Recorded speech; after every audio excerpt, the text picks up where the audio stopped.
Hey, it's Nathan Crockett coming to you here from my studio in the woods. And I wanted to talk through with you an infographic by Visual Capitalist that compares the G7 nations to the BRICS nations. And in particular, it's looking at their GDP, so their gross domestic product, which is a way of looking at maybe sort of the power of a nation or how it affects the economy. Obviously, the US has the world's largest GDP. When this infographic was done, we were at about $27 trillion of GDP. But historically, the G7 nations have been kind of the big dogs, the big players, but it's interesting to watch the BRICS nations grow in sort of their power. So, why are they called BRICS? Well, you have Brazil, Russia, India, China, and then also the South Africa. As you can see on the infographic, the new member of the BRICS are Saudi Arabia, Argentina, United Arab Emirates, Egypt,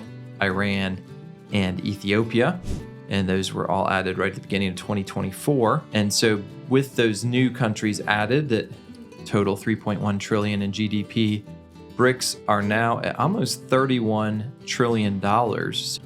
It's interesting too when you look at the fact that the G7 nations are about 46 trillion, BRICS about 31 trillion, and then the whole rest of the world combined, the GDP of only 29 trillion. So one of the things I think will be fascinating to watch moving forward, particularly with the rise of the nation of India, as India becomes more prosperous and it's the most populous nation in the world, and also it's young. Many of those in India are tech savvy.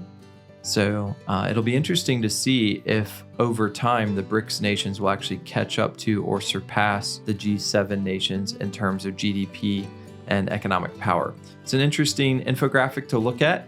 And I imagine many of you watching are part of a G7 nation, but maybe some of you are watching from a BRICS nation, or maybe some of you are from the part just called the rest of the world. Your economy isn't necessarily to the same level yet as the G7 nations or the BRICS nations, but maybe you'll be one of the ones that will help change that as well. So I hope this infographic is interesting to you. Again, it comes from Visual Capitalist. Have a great rest of your day.